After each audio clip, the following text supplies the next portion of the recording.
The statue of Paul Kruger, a 19th century white leader with a cane and a hat, remains a flashpoint for cultural conflict in the country.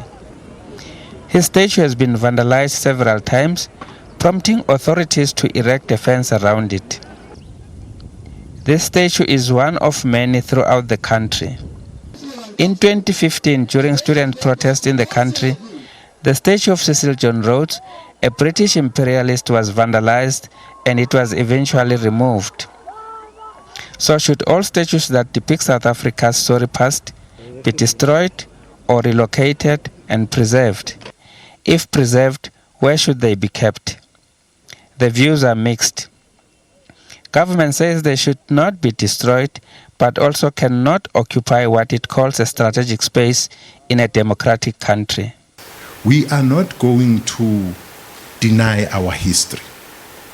That in this country there was a fair vote. We must tell the world. We must tell ourselves that there was a foster proponents of apartheid. We must tell the world. That is why we're saying we're not going to hide them. We're going to have a theme park where they are going to be. Whoever wants to come and see them will see them openly. There are those who argue that the removal of statues has happened throughout history and is not new. And there are those who say this will erase history. Coming to some consensus on such issues is not easy. Professor Pitiga Ntuli was an anti-apartheid activist and is also a sculptor. He has sculpted statues of some democracy heroes and heroines. All are kept at his studios in Johannesburg. Ntuli says it would seem that South Africans do not understand their own heritage. He says since the advent of democracy, nothing much has been done to show that South Africa is a new country. According to Ntuli, apartheid and colonial symbols still dominate the landscape. Europeans come, here, they leave their own statues to say, this guy fought for us in order that we must be able to dominate these other people. We have had people in our own country who have been massacred.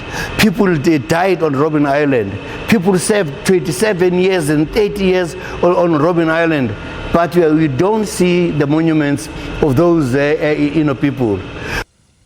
But if the statues are torn down, what or who should replace them? Professor Lisiba Tefu says the emotive and educational importance of statues should not be underestimated. He says pulling them down will not be enough to correct the wrongs of the past. Can we find a middle way?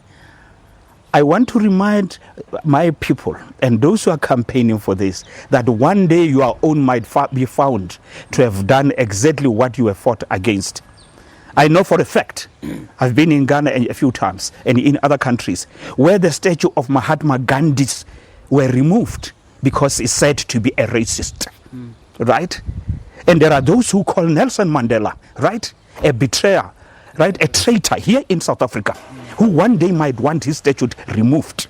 But Tefu and government seem to agree that whatever decision is taken on the future of colonial statues, communities will have to be involved. The debate, however, continues apace. Isaac Masemula, SABC News, Pretoria. All right, well, with that, let's recap tonight's top stories. As the United States coronavirus